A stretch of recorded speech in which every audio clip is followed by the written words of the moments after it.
Consent is cool, guys. Consent is sexy. As said by Olani. Back together again. We're probably not always going to be together in all these videos at the moment. There's going to be some where we're back together and some where we're not back together. Yeah, because we live quite far away from each other, and neither of us are getting public transport at the moment. No way, Jose. And neither of us have a car. So, but yeah, thank you for coming and joining us. We are here to talk about... Thank you for coming to join us on our channel today. Look, we've never said that at the beginning of the video. I know, before. it just fell out.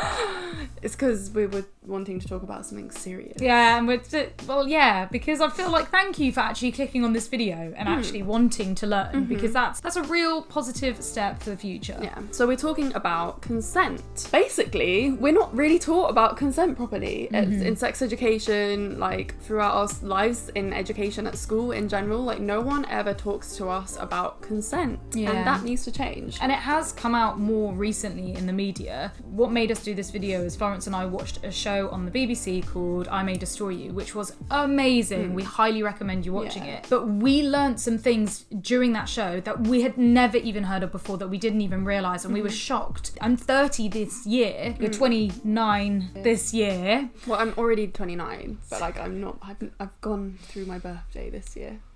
Yes, you have. So we were watching this programme, and I'm turning 30 this year, and there was a lot of things in it that really shocked us about consent and sex that we never really thought about. Yeah, I mean, we made the video on sexual harassment and we went into the sort of deep side there, but we also wanted to do another video about just consent, because we want to teach you guys what we know about consent and what we need to be thinking about when it comes to consent for things that aren't even necessarily sex. It's scary at the moment. I think a lot of people are afraid to learn about it and to hear it, because they're worried about these big scary words like rape and sexual assault, and a lot of people freeze up and cringe, and they don't want anyone to point the finger at them, or they get like anxieties around even just going and having sex, because people think that there's going to be like this witch hunt idea, and it's no, it's not like that. It's supposed to be an open space to talk about situations that might be hairy or that might be complicated or have grey areas. Yeah, we need to start this conversation by looking back to when we were younger, and I guess being in situations where we weren't given a choice whether someone comes to kiss us or hug us. Children need to be taught about consent, because children are vulnerable when it comes to sexual assault, because they don't know, they haven't been told, they haven't been taught. They don't know what's right or wrong. Exactly. So like, how are they supposed to know if they have no idea what sex is? How are they supposed to know that this is like weird or wrong? Yeah, especially if it's an adult. When you're young, you look up to all the adults because you think that they are this higher power.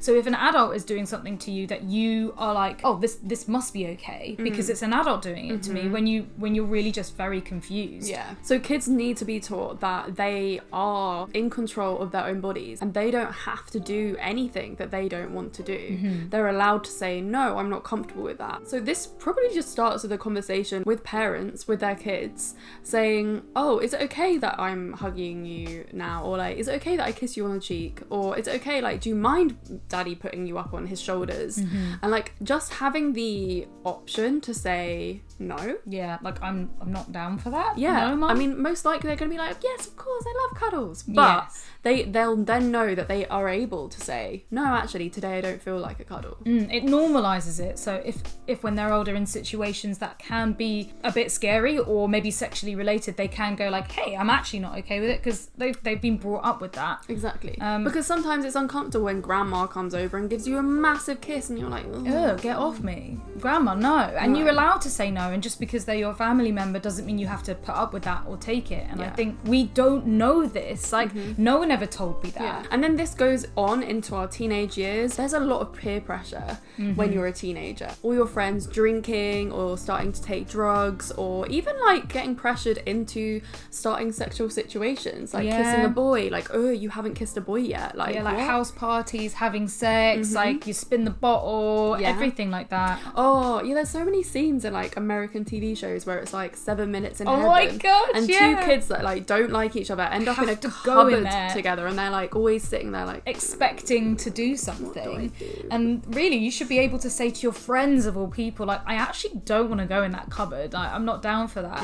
There are a lot of like bad stigma attached to teenagers going through hell. Like, I would hate to be a teenager right now, especially in this day and age. It's terrifying, and there is a lot of mental health issues and mood swings and a lot of physical and mental attributes that go towards the stigma and stereotype of teenagers, but they are true. I even remember being back as a teenager, and I'm a massive hugger. I always hugged everyone I met, but knowing now that if somebody doesn't want to be hugged, that's not like a rude thing. It's not like I don't want to hug you. It's that they're not comfortable within themselves to hug, and that needs to be respected. Yeah. So if one of your mates doesn't want to hug, don't force them to or make them feel weird because they don't want to hug. That's their body. It's their rules. I used to hate hugs, and like when people started hugging each other hello and goodbye, it made me feel extremely uncomfortable, Anxious, but and everyone did it, so I kind of just like forced myself to get over it. And in a way, like, I'm glad that I don't have a problem with hugging people now, but like at the same time, like, I did force myself into a situation I wasn't comfortable with. Yeah. And I didn't consent to any of those hugs. Yeah, it sounds minor because when we think of consent, we always go to sex. But consent is so broad with everything. Like, exactly like with peer pressure, with alcohol, like, oh, go on, steal this. Why don't you steal that? Like, anything. It all links up. That's why, like, if you start thinking it's okay to push those boundaries when it comes to hugging, when it comes to peer pressuring someone to drink or to kiss a boy, then that's gonna be sort of internalized in your mind to think that it's okay to avoid conversations about consent when it comes to bigger things like sex, kissing, relationships. We do understand that when you are younger, or when we don't talk about consent, it's really hard to deal with people's reactions. So like, you might say, hey, like, I'm not okay with that, and somebody else might be like, oh, why not, take the piss, blah blah blah. But that's just a natural reaction to have because we haven't had these conversations. Exactly. And they haven't been normalized. Yeah, that's why it's so important to be actually watching this video right now, so you're starting learning about what consent really means, like, deep down, and like where it starts, because you need to know not to peer pressure to push someone into a situation. Like, you need to know that it's not okay to make someone that's uncomfortable about something just because you're like, oh yeah, but everyone does it, so why aren't you doing it with me? Yeah, there's a really good video on YouTube about drinking tea, which it kind of shows you in a different way what consent is. Somebody doesn't want a cup of tea, but you keep trying to give them this cup of tea, and it's like, oh well, they're drunk on the floor, so you're trying to force them this cup of tea, and it's like they don't want to drink the fucking cup of tea, and they can't. You cannot consent if you are drunk or intoxicated. Of course, that varies between different people, different bodies, how much their tolerance is, and it's the same with like if you're intoxicated with anything else. If you're young, if you're underage, if you're an animal, you cannot consent, which is why bestiality is illegal. These are things that we don't think about, and it's important to talk about them. Like, a lot of people think that it's okay to do that to children, and it's like they don't understand why. It's like kids cannot mentally consent to something, even if they say yes, they can't. And also, it doesn't have to be a conversation. It's like, oh, do you consent to me like hugging you? Do you consent to me kissing you? Do you consent to this sexual act? Like, it's like a conversation about all these things in general. Like, are you comfortable with this? Like, are you okay? Like, do you mind that I hug you right now? Things like that. Or like, oh, I'd really like to kiss you, and gauge their reaction. Because a lot of consent and like these conversations about consent actually are a lot to do with body language and not necessarily verbal. Yeah, it doesn't have to be verbal. It can be anything from just looking at somebody to body language. We've dealt with kids, we've dealt with teens, moving on to sort of like our age, where it's like mid-20s, 30s, where we are doing more experimenting with sex, and sex does play a part. I feel like now at our age, people are so much more on it with consent and double checking. It's not even thought about, it's not even a big deal. But there are still things that do slip past. It's something about entitlement and communication, and people not willing to listen sometimes. Just thinking they can get away with it, or just not even knowing that it's not okay. They've seen it in like media and films and TV shows. We were talking about, like, for example, Twilight, like growing up with these shows where you're seeing a really toxic relationship happen, yet we as teens are swooning over these people in these situations. a relationship. Yeah, that vampire just sucked her blood even though she didn't want it. Wow. Oh, he's gonna go and fight and like, you know, fight off the person Turning me on now. he loves, and oh, she's just been pushed up against the wall because of a date. That kind of shit. And that is the kind of stuff that we're brought up with thinking is okay because we see it just so, like, it's just like so normal. I mean, you can do those things as long as you read the signals and like have the conversation beforehand, so you know that you're both willing to go into that situation. So like you've already had the conversation about like, oh, like you're into each other, you want to have sex, you want to like hook up, then you can like push someone against the wall and be like, this is really hot. Like it doesn't mean that you're not allowed to do spontaneous things anymore. It just means that you need to learn to communicate, and that's what it comes down to. It really is all about having a conversation about everything. Like even if it's a one night stand, have a conversation before you actually have sex about sex. Communicating doesn't ruin the mood. A lot of people think that if it's before sex, during a date even, that it's going to be awkward, and it doesn't have to be. It's not just like a sit down conversation like before we have sex. Okay, let's talk. Get the contract out. So let's make some do's notes. and don'ts. Because even that can change during the act. I think if you're with the right person, then communicating can actually enhance the situation and make you feel more comfortable, so you can try new stuff and do crazier things. And the more you talk about sex and the more you talk about consent, the more comfortable you're going to be talking about these things.